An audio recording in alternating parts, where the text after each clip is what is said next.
बहुत दिनों पहले की बात है। तब भारत के दक्षिण दिशा में विजयनगर नामक एक राज्य हुआ करता था। उस राज्य के राजा कृष्णदेवराय हुआ करते थे।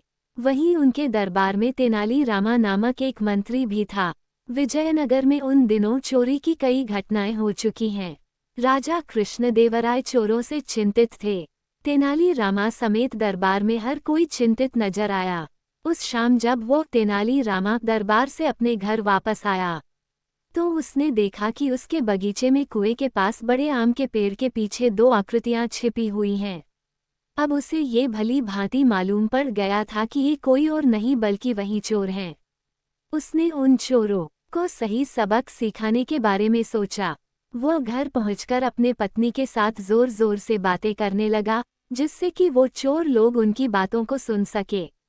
वो अपनी पत्नी से क्या कह रहा था?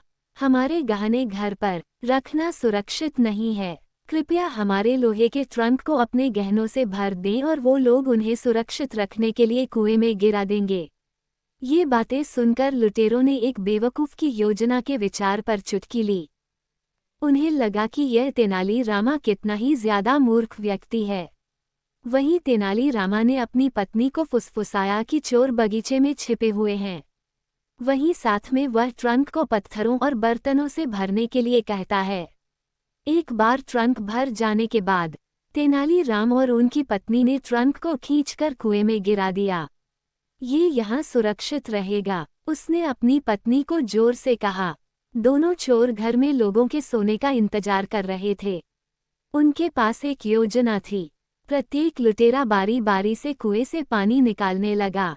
उनका उत्साह जल्द ही थकान में बदल गया और उन्होंने थोड़ा विश्राम लेने का फैसला किया। तभी पास ही किसी ने कहा, बस इतना ही, बगीचे में पानी भर गया है। तुमने दिन के लिए अच्छा काम किया है। अब मुझे बगीचे में पानी भरने की जरूरत नहीं पड़ेगी। लुटेरों ने जब इधर उधर देखा तब उन्हें तेनाली रामा पीछे फावड़ा और डंडा पकड़े हुए दिखा। उसे देखकर वो चौंक गए। वो उठे और भाग गए। कुछ समय बाद विजयनगर के लोगों ने किसी लूट की शिकायत नहीं की। इस कहानी से हमें ये सीख मिलती है कि किसी भी विषम परिस्थिति में बेहतर यही है कि शांत रहें और किसी समस्या का हल ढूंढ लें।